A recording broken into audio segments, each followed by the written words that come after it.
listening to Give God 90, where we're not afraid of the tough biblical questions, because we will dig through the language, the culture, and the history to find the truth revealed in the words of our Creator. I wanna see the light.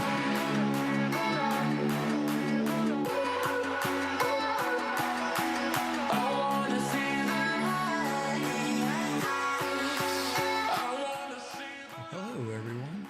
Thank you for letting us be part of your day. We really do appreciate that. My name is Jerry Mitchell. Sitting here listening to the beat of the music is Myra. Hi, everyone. Oh, if we were back on Facebook Live and people could see this, They'd be like, no, turn off the picture. Well, that's true. I do have a face for radio, that's for sure. It has been, I don't know what it's like when you're part of the world, but here it was hot today. It was really hot today. I think at one point I walked out in the shop and it was right on 100 degrees, which is something like 34 or 35 Celsius for all you folks not in the United States, not using the Fahrenheit scale. It was hot. It was hot. It was hot.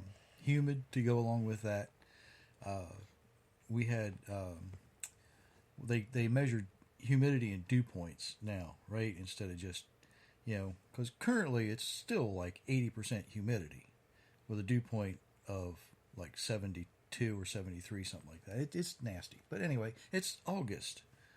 It's supposed to be like this. 40 years ago, when I was 25 pounds lighter and a lot younger,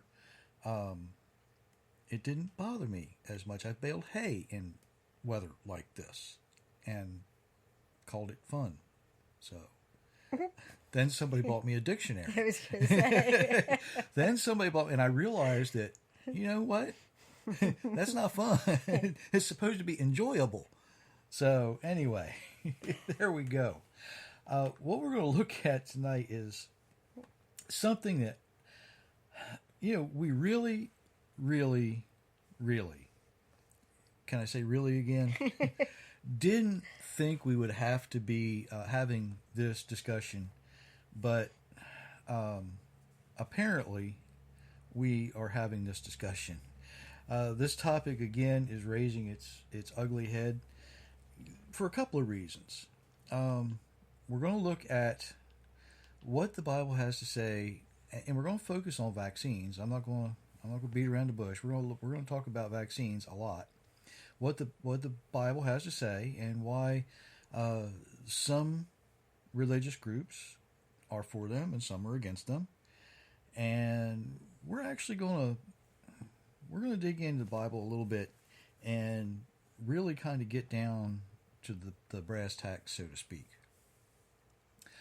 Historically, Bible-believing people around the world have always been divided about things. But most recently, this SARS-CoV-2 virus and the vaccine has really divided believers. And there's various reasons for this. We'll get into some of it. There are churches around the world that have opened up their facilities to be vaccination places, right? People come get a vaccination. There are churches around the world that, have refused. There are believers in both churches with differing views of where they go to church. There are, in the Jewish community, certain sects of Judaism that accept the necessity, I guess I should say, of a vaccine of this nature, and there are some that reject it. Now, I'm going to say that the ultra-Orthodox reject it primarily on the reason that the rabbis for the ultra-Orthodox, even though many of them are, I don't want to say pro-vaccine, they come across as pro-vaccine, but they don't always promote it that way. But the people aren't rejecting it because the rabbis are either pro or con. They're rejecting it because the rabbis haven't had that much of a chance to actually study it in depth so that they can make an informed decision. Okay? That is the primary reason for that. But even that, there's division among Judaism about whether you should get it or whether you shouldn't, and different reasons why or why not. So, turning to the Bible, there are definitely things in there that can help us decide, right? Of course there are, and we're going to start in a odd place, I guess, so to speak. We're going to look at Leviticus chapter 11, verses 7 and 8. Should be fairly familiar to people. Go ahead. Now the pig has a split hoof that is completely divided, but it does not chew the cud. It is unclean for you. You must not eat the meat from these animals. Don't even touch their dead bodies. They are unclean for you. Now, what does that have to do with vaccines? Has to do with a lot of things, right? Yes. I have said on numerous occasions I'm not completely anti-vaccine, but I am anti-unnecessary ingredients in vaccines. And in many vaccines, they do include, are you ready for this? Parts of swine bodies and worse. Okay? Just saying. Now, there are no animal products in either the Pfizer, the Moderna, or the Johnson & Johnson COVID vaccines. So that's not really something to talk about when we're talking about COVID, but keep that in mind for all you Torah observant folks out there, and I know there's plenty of you out there, especially the ones that listen to me. There are pig parts used in vaccines, among other worse things. The ingredients for the Pfizer, Moderna, and Johnson & Johnson vaccine agree that there are no animal parts, and the sources for these, believe it or not, are Dr. Aaron Glatt, who's a rabbi and epidemiologist. He's also the chair of the Department of Medicine at Mount Sinai in South Nassau. And here's another interesting one. Dr. Nabile, or Nabile, I'm not sure how you say it, spelled Nabile, Sefdar, who is president of the Islamic Medical Association of North America. Now, why is that important? Most of you know Muslims don't have anything to do with pork, right? Just like the Jews, they say, no, we shouldn't be even touching the dead body of a pig. So they agree, which is something that almost never happens, that it's not because of the animal ingredients, okay? Now, there's no dead virus actually contained in any of the vaccines. So there's no animal products, there's nothing dead. But there are ingredients listed by the manufacturer that say these ingredients should not be used in any products for human or veterinary purposes. Now that right there should be a clue that there's unnecessary ingredients being used in these vaccines. So we have another question. How does this vaccine work? Well, it uses the body's messenger RNA, and I'll get into a little bit more detail of that in a minute, to try and teach your immune system to recognize the SARS-CoV-2 virus and respond appropriately. But it also comes with other questions. Should altering someone's cellular proteins be a concern to believers? And should the often deadly side effects be an acceptable accompaniment to receiving the vaccine? Now that's a serious question. It needs to be answered, right? Maybe we can look at Matthew chapter 10, verses 78. Yeshua is sending out the 70 disciples. Jesus is sending these disciples out, And he gives them these instructions. When you go, preach this: the kingdom of heaven is coming soon. Heal the sick, give dead people life again, heal those who have harmful skin diseases, force demons to leave people. I give you these powers freely, so help other people freely. Now, he didn't tell them to take anything with them. He didn't tell, in fact, he said, don't take anything with you, right? For those who read that part of the Bible. He just said, you go and you speak with the power and the authority of the Father in heaven. And you do this, you go out and you do this, and you don't charge these people any money to do it. Now, just because the vaccine doesn't cost the person receiving it any money right now, somebody's got to pay for it, right? The people who work in the plants manufacturing these vaccines, they don't work for free. There's no such thing as a free lunch. Those folks get paid, and most of them get paid very well. Although I did hear an interview this morning, and Pfizer's a little upset because 30% of their employees are still rejecting the vaccine. Are you learning anything yet, folks? I hope so. We're going to look at this in depth now, and we are going to look at as much information as I can fit in. To what it might sound like you're drinking out of a fire hose here. So if you need to listen to this again, go ahead and decipher it. Remember, the disciples, when they go out, they couldn't do anything on their own, right? All of their authority comes from the Almighty himself. In Mark 5:34, remember, once the girl was healed, it said, "Daughter, your faith has made you well.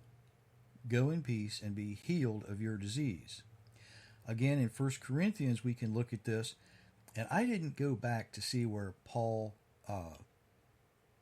quotes this from, but I know he quotes it from somewhere, either in the Torah or the prophets. Guarantee you, he never said anything on his own for the most part. 1 Corinthians 6:19 and 20. Don't you know your body, and I'm paraphrasing a little bit here, okay? Don't you know your body's a temple of the Holy Spirit within you, which you have from God, and that you're not your own? You were bought with a price. Therefore, glorify God in your body. For the Jewish folks that listen to us, and for the benefit of the Christians who might not know this, your spirit is what? Air, breath, right? So when you bring that Holy Spirit in, you're bringing that breath of God into you. It says that's, where he lives now. Right? I explained that right? Okay.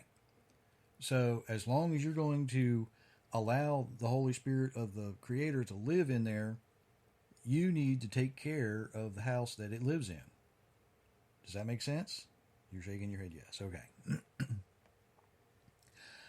Now, don't be confused, because there are places like 2 Kings 20, verse 7. Isaiah said, "Prepare a poultice of figs." So they brought it and applied it to the boil, and Hezekiah recovered. Our Creator's already given us all the things we need to be well. Now, I'm not going to list the numerous verses, and when I say new, I mean numerous verses, where it says that he provides us with all we need. But here's the catch. They only work when? They only work when we're living the way we're designed to live. If you're going to use biblical remedies or apply the Bible to your life, you have to be actually doing what it says for it to work. Remember Exodus 15:26, quickly becoming my go-to verse for all of this. If you will diligently listen to the voice of Jehovah your God, and do all that which is right in his eyes. His eyes, not our eyes, his eyes. Give ear to his commandments and keep all his statutes. I will put none of the diseases on you that I put on the Egyptians. I am Jehovah your healer. Right? Like I said, that's Exodus 15:26. It's quickly becoming my go-to verse for this. Allowing the injection of foreign substances into your body that have the potential to kill you is probably not glorifying your Creator. Now, as I research things, and today and yesterday a little bit, I spent some time reading. And you'd be amazed at what people will put out on the web from the National Human Genome Research Institute. Let me quote part of an article from Leslie Biesecker, I believe is how you pronounce her last name. She's a medical doctor. And this might sound a little technical, but I'm going to see if I can't translate it down for you a little bit after I get done. RNA, or ribonucleic acid, is a nucleic acid that is similar in structures to DNA, but different in subtle ways. Let me stop for a second. RNA is a single-strand structure. DNA is a double-strand structure. Let me get back to this. The cell uses RNA for a number of different tasks, one of which is called messenger RNA, or mRNA, and that is the nucleic acid information molecule that transfers information from the genome into proteins by translation. Another form of RNA is tRNA, or transfer RNA, and these are the non-protein encoding RNA molecules that physically carry amino acids to the translation site that allows them to be assembled into chains of proteins in the process of the translation. Here's the problem. These RNA, mRNA, the messengers and the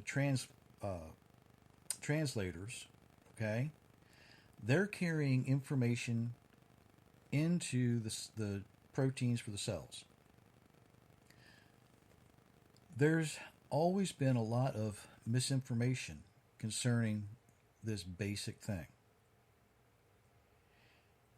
If the vaccines attempt to alter the RNA in such a way as that they have trouble communicating to the proteins of these cells, then they may or may not react adversely. Think of it this way.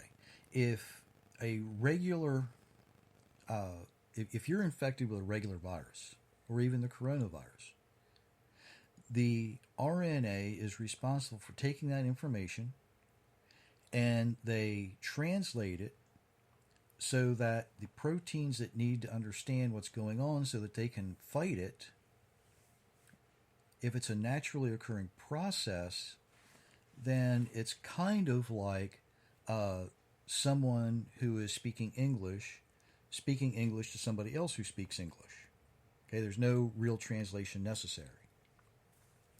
The problem with the vaccine is that it doesn't always speak the same language, or your cells, depending on whether or not you may be, that's a good way to say compromised, but not compromised to the point where you realize you're compromised. If you're not completely healthy, in other words, and you receive the vaccine, it could, and it has occurred, the information that's transferred is corrupted. It's like a bad translation from Hebrew to English, or a bad translation from Greek to English. That's why some people have adverse reactions to the vaccine, because it's translating bad information. Does that all make sense? Okay, if you understand it, everybody else should be able to. If you're having trouble with that, the website is the National Human Genome Research Institute. They actually don't do a bad job of explaining all of that. Introducing a language unknown or untranslatable to the RNA results in a translation of bad information to the receiving proteins. Now, the argument that these side effects are not serious compared to the potential lives saved, in my not so humble opinion, should be a moot point, right?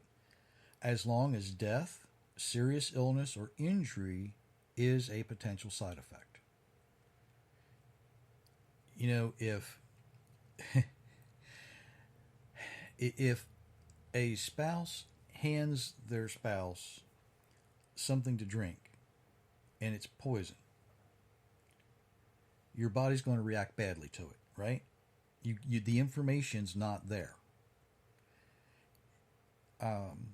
If you own a car and you're supposed to put gasoline in the car, and you put either diesel fuel or water in the gas tank, the engine's not going to get the information it needs to run properly, and bad things are going to happen. So all of these things have to work together. The big question, other than should I or shouldn't I get it, is what is a believer to do? And if you live in the United States, for now, there are religious exemptions. That is provided by law. One of the longest articles I fought my way through today actually comes from the St. Louis University School of Law. And this was actually written in February of this year, late February of this year, an article called My Body, My Temple, the Constitutional Requirements for Religious Exemptions to a COVID-19 Vaccine Mandate, written by Ben Davison, Davison, and here are a couple little excerpts from what he had to say. Religious and philosophical objections to vaccination abound, and it's clear that many will not take the needle lying down. Those who dream of America as a land of the vaccinated may therefore find that, should the populace be left to its own devices, the realization of that dream will remain elusive. The solution? Take the variable of personal choice out of the equation. They're trying to do that. A lot of places in the United States are attempting to take your personal choice out of the equation and say this is absolutely mandatory. From that same article, it has been settled law for well over a century that a state may do just that, remove your personal choice.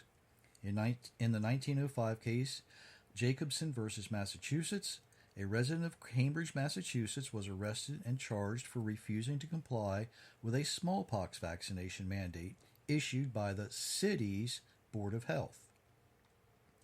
Facing a $5 fine, the defendant challenged the law, claiming that it violated his personal liberty rights guaranteed by the 14th Amendment of the Constitution of the United States. The Supreme Court, however, held that the authority to enact mandatory vaccination legislation is within a state's police power to protect the public health and safety, concluding that in enacting the law, the state did not act in an arbitrary or unreasonable manner or go beyond what was reasonably required for public safety. The court upheld the validity of the statute and affirmed the defendant's conviction. Now note here that it reads the state had to pass the law in order for it to be mandatory. It's not an edict from the president. It's not an edict from the governor. In other countries, those people don't have that privilege. They can't challenge that thing. However, that's not where the article ended, and it's certainly not its conclusion. A law burdening the free exercise of one's faith, he goes on, will fail under strict scrutiny analysis unless there is absolutely no other way to accomplish the law's objectives. What does that mean? What it means is, if contained in the writing of the law, they state their objective, which in the case of the COVID virus vaccine is to reduce the transfer of the virus, right? And then they have to give people medical exemptions. Myra, for instance, can't take it because she is allergic to certain antibiotics and other prescription and non-prescription drugs, right? Right. You have so taking the vaccine would have the opposite effect of what it's intended to do. If it's intended to prolong life and reduce transfer of the virus, it's not going to do that. If you take it, it will kill you. Right. Right? So be aware of that. Mr. Davison goes on, we can conclude that a vaccination law that denies religious exemptions would fail to serve the goal of herd immunity in the least restrictive means possible. So if they pass the law and they know they have to give certain people exemptions but fail to give other people exemptions, it's unconstitutional in the United States. As long as the Constitution still stands. There's question about that right now, but that's for another time and for a political debate, not for here. Now, while many might muse over the ideals of self-sacrifice and service of the common good, it must be remembered that we live in a society governed by the rule of law as enshrined in the Constitution of the United States, a Constitution which guarantees certain fundamental liberties in the Bill of Rights. At the helm of the Bill of Rights, the First Amendment and its free exercise clause, which guarantees each citizen the security of knowing that Congress shall make no law prohibiting the free exercise of his religion. Although, as we've seen, there may be limits to this right, the basic liberty forms the bedrock of our national identity and should not be lightly cast aside. Like I said, this pertains mostly to the United States. The folks that live in other countries may or may not have certain privileges necessary to avoid the vaccine for any purpose. More on that in a second. I listened to a pretty good interview this morning with a Dr. Marty Makary, Makary, who is a professor at Johns Hopkins School of Medicine and Bloomberg School of Public Health. He's also the editor-in-chief of MedPage, author of the New York Times bestseller, The Price We Pay. I have not read that book yet. Just saying. He speaks now he is not anti-vaccine, okay? Just saying. But he speaks out that vaccinating those who have already had COVID and survived is a waste of time and energy because the body already builds more immunity than the vaccine is capable of offering. So if you have had COVID and survived, there's no need for you to be vaccinated because you already have the proper information encoded in the proteins of your body that will say, I recognize this, we need to attack it and get it out of here. He also went on to say that other coronaviruses, and there are more than just this one, okay, there's a whole family of them, other coronaviruses have at least 17 years of immunity, and there's no need to consider that this COVID virus is any different. So in other words, the people that they have tested 17 years after other coronaviruses still have strong immunity. Now he further states that there's zero proof that masks work to prevent the spread of any virus in general. Okay? Now, this guy is not on the fringe of anything. This guy is a professor at one of the most respected schools of medicine in the United States, Johns Hopkins. He teaches there. And this is what he's teaching. This is what he's teaching. He is extremely easy to listen to if you want to look him up, and I suggest you do it, and get some real information. He's not, a discredited doctor. He's not somebody out of the normal range of doctors. He teaches doctors. Now, if you don't believe that, look at the statistics from around the world. I used these statistics Monday, I think, or last Thursday. Israel. Over 60% of the country has been vaccinated. Mask mandates are still in full effect, and yet they have one of the highest infection rates among developed countries. Sweden, on the other hand, has a very similar populace and area, with only 30% of the populace vaccinated, no mask requirement, and enjoys the lowest infection rate in the world. That's of the last week's statistics that I got. Okay? I haven't seen this week's yet. They won't be out until tomorrow, I think. So as we look at the statistics and we look at the information, the real information, not the stuff you're getting off Facebook and all your other social media stuff, right? What's the one I don't look at that you look at? The one with the pictures? Social media. There's Facebook and Instagram.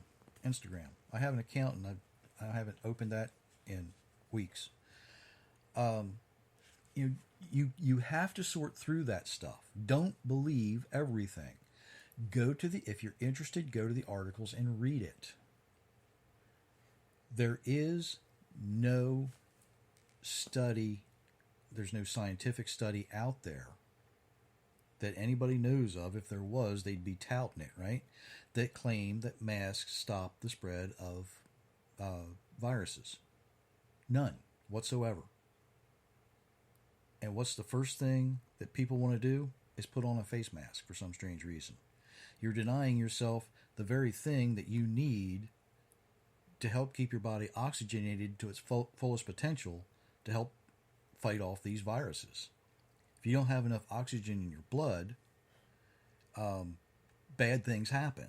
There's a reason they put oxygen on people who have low oxygen saturation. Right? They want to get that. They want to get as much oxygen in your bloodstream as possible. There's a reason for the hyperbaric chambers. They use not straight oxygen, but they use oxygen or air with increased oxygen under pressure, so that you get as much oxygen as possible into the deepest cells of your body, so that you can heal faster. There's a reason that the Almighty said you need to breathe. The breath of life, right? Don't forget all that. You've got to breathe.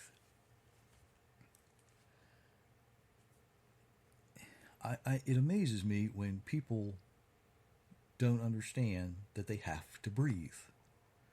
If you don't believe me, stick your head in a bucket of water and see how long it is before you turn it over and take a breath of air, right?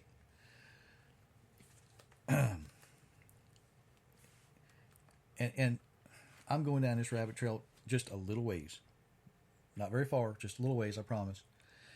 The state we live in, the governor has just mandated that school children must wear a mask in school. That is child abuse. Because if you want to torture somebody, what's one of the things you do to them?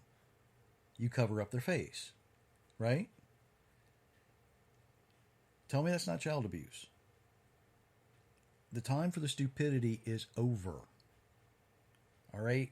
We're past it. We know what works. We know what doesn't work. Get over it. Breathe. Okay. Coming back.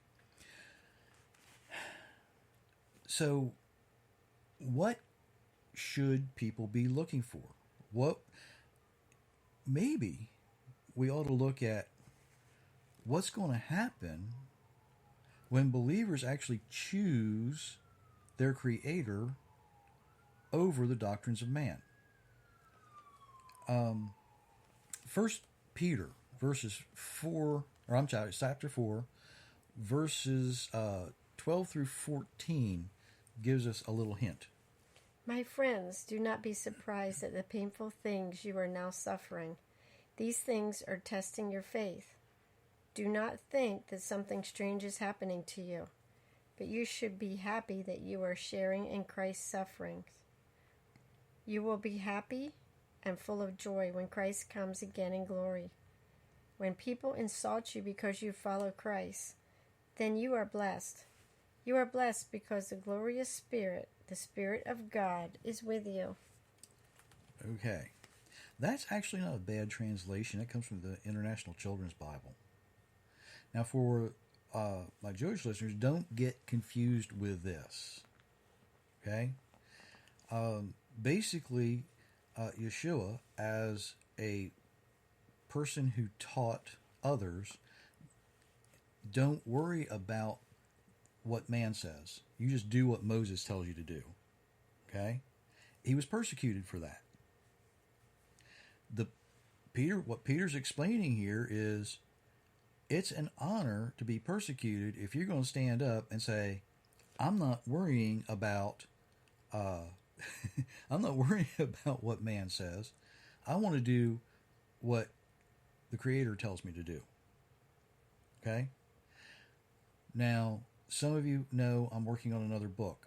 I go into great depth and detail in this book that's about maybe not quite halfway done. Hopefully I will have it out sometime after the first of the year, if I can get the rest of the research done, and I'm waiting on a couple of answers from a couple of experts on that. But here's the thing. If you are suffering, if you're persecuted because you're standing with the Creator, with the Almighty, you're among good company, according to Peter. Suffering persecution has been happening to the children of Abraham since Ishmael first mocked Isaac. That's almost 4,000 years ago. Now, as Gabriel was giving Daniel the rundown of things that were going to happen, we look at Daniel 11:35 and we can read, some of the wise ones are going to be killed, but the hard times must come. This is so they can be made stronger and pure. Now, he's talking about the other followers of the Almighty. They will be without fault until the time of the end comes. Then, at the right time, the end will come. How about that? At the right time, the end will come, and not any sooner. You can't rush it, and you don't want to rush it. Some of the wise will be killed. That's because they're speaking out. They're teaching other people the same thing that Yeshua was teaching, the same thing that Daniel started teaching. Don't worry about what man says. You worry about what the Almighty Jehovah says. If you stick with Him and you do things His way, He'll take care of you. There's a lot of places in the Bible that teaches us that those who choose the Creator will suffer. But suffering, being persecuted, might not look like the things you've been taught that it's going to look like, right? Think about it. From the time I was young, persecution looked like what? I was born after World War II, so persecution looked like people being forced into a train car to their death, right? People being stood on the edge of a river and being murdered in mass. That's what happened in Europe in the 1930s. It's what led up to, it started leading up to U.S. involvement in World War II. But the thing is, these people, they kind of, this is going to sound terrible, they kind of, the end of their life was easy for them because some of the other people had it much, much worse. Not every believer is going to be physically threatened. Not every believer is going to be killed. And I'm going to say this, and I can't stress this enough, the death of a believer is of absolutely no use to the enemy. Let me say that again. A dead believer is of absolutely no use to the enemy. You want to know why? In Psalm 116:15, we read, "Precious in the sight of the Lord is the death of his saints." Being killed for your faith is not the worst thing that can happen to you. When the believer capitulates and gives up and gives into the world, that's when the enemy wins. That is when the enemy wins, and that is the worst thing that can happen to you as a believer. When you deny your faith, when you deny the Almighty, who is doing everything he can to say, don't worry about your physical life. You stand with me, I'll take care of it. I've got this. It's under control. When you give into the world, that is when the enemy wins. Now, it's becoming increasingly obvious that the volume of people refusing the COVID vaccine is a surprising cross-section of every society and every culture that makes up the demographics of everybody, both in favor of the vaccine and those against it. Not every Jew, not every Christian, not every Muslim or Hindu or any other religion is willing to accept what's being forced on them. There are various denominations, various sects of various religions that are pro and against. The ones who have a choice speak out both ways. But it's up to each individual to make an informed decision. Now, when I say an informed decision, let me say this again. Don't believe every Facebook post or Instagram post. Don't believe everything that you're going to see on the news. Whatever news source you get, you follow it back to the doctors. You follow it back to the professors. You follow it back to the researchers. Because when you see people who are researching these things saying, I'm going to wait till we see what happens, it might be a good idea to wait and see what happens. We already know they're using ingredients in these vaccines that don't need to be there. We already know they're using ingredients in these vaccines that will hurt you.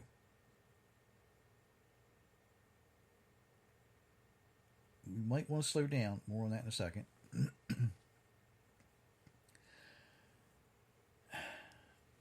Are there believers that can benefit from the vaccine? Maybe. Depends on your age group. Depends on your health status. Are there believers who will not benefit? In particular, those who have already survived the virus. Yeah. Are there people who will be harmed by the vaccine? Yep. Sitting next to one right now.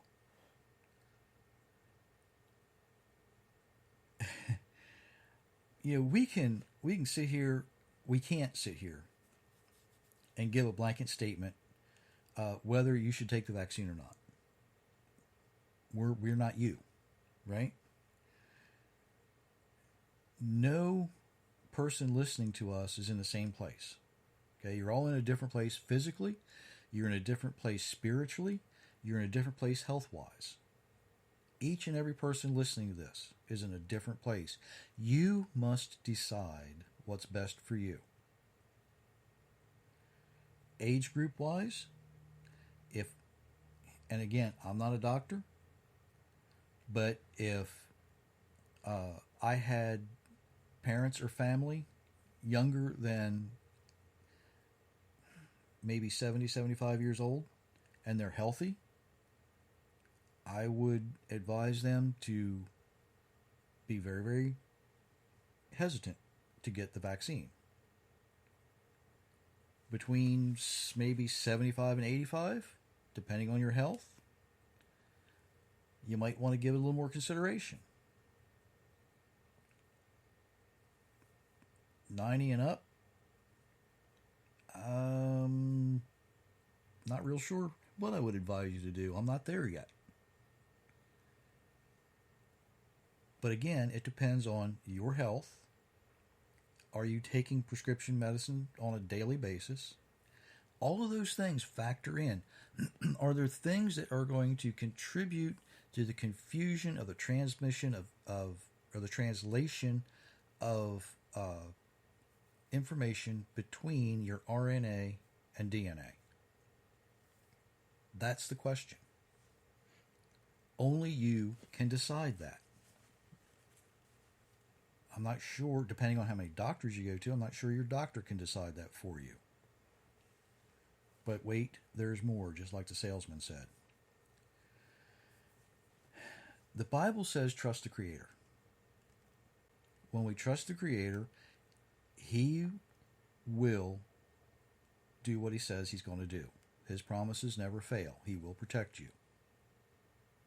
If that's where you are, and I don't mean just going through the motions. I don't mean just sitting on a church bench every Sunday morning, Saturday morning, whenever you go. I mean actually trusting Him with every aspect of your life. Chances are you don't need the vaccine. Chances are it could be allowed to harm you if you choose to do something and trust man's created stuff more than the Creator's things that He's given you. You know, we know people who've had the vaccine because they were coerced into it by either doctors or by family members. It's not because they wanted it.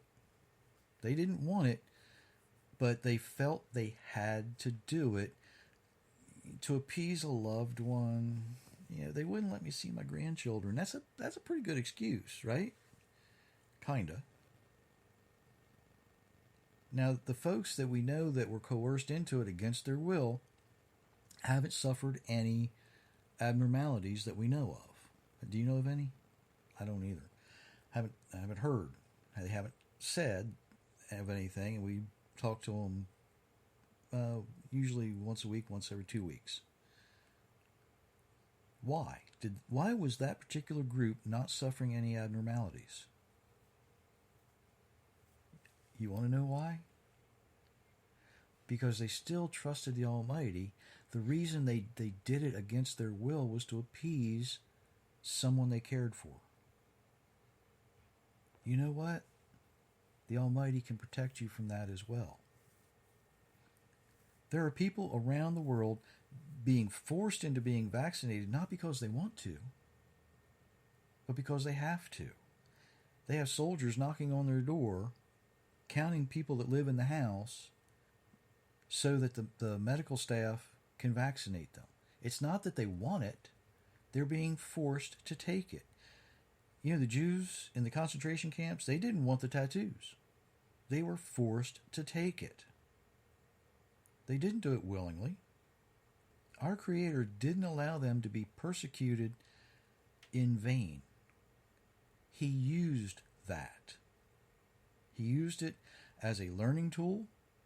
He used it partially, along with their other suffering, to bring Israel back into being a nation again. You know, just because things don't look like we thought they'd look, or we don't understand what's going on, doesn't mean that the Creator's abandoned us. It doesn't mean we can't trust His Word. It means we didn't understand what He was saying. When we think we know something, you know, we talked the other week about the destruction of Damascus. Damascus can be described today as uninhabitable. It can be described today as a ruinous heap. It has been determined to be the most uninhabitable, why can't I say that word? City in the world right now. What were we expecting? Were we expecting a nuclear bomb to drop on top of it? Were we expecting fire and brimstone like Sodom and Gomorrah? What we got was a war-torn Damascus. That's what we got. Just because it doesn't look like what we expect, just because you're not being loaded onto a train car to be taken to a camp, doesn't mean you're not suffering. There are people today that we've talked to that their livelihood's at stake if they don't take this vaccine. Their way of life is threatened, not just in the United States but other countries as well. Everything that they thought might happen isn't turning out the way they expected, and they're confused, and I get that. But just because it doesn't turn out the way you thought it was going to turn out doesn't mean that you've been abandoned by the Almighty Creator of the universe. Your individual choice to resist the ways of the world and follow the Creator's instructions is personal to you. How much you're willing to suffer is personal to you. And quite honestly, that's something that you need to work out in fear and in trembling with the Creator of the universe. What your choices lead to are your choices. I can't sit here and say you should, roll up your sleeve or you should resist. That's up to each individual. Now, for those wondering, quite honestly, you and I probably have had COVID and survived. We didn't wind up in the hospital. Because we're healthy, right? We take no prescription medicine. We eat right. We rest right. We try and follow the Bible as close as we can with the world we live in today. And hopefully the Almighty sees that and offers us a little grace and some mercy to go along with it. But we have survived long enough to bring you this message to say, if the enemy kills you while you are still strong in your faith, it's his loss. If you capitulate, if you give up, and you choose the way of the world, that's your loss. If you need to work something out in fear and trembling, and you hear the Almighty speak to you, and He says, because I need you at a certain place, I will handle whatever you stick in your body, or whatever somebody else sticks in your body, maybe I should say it that way. I've got this. Then do what you need to do. But I'm not going to give you the medical advice not to or to. The should I or shouldn't I, that's a personal decision. If you have family that is attempting to coerce you one way or the other, politely tell them it's your decision, not theirs. If they attempt to withhold things from you because of your decision one way or the other, politely tell them it's none of their business.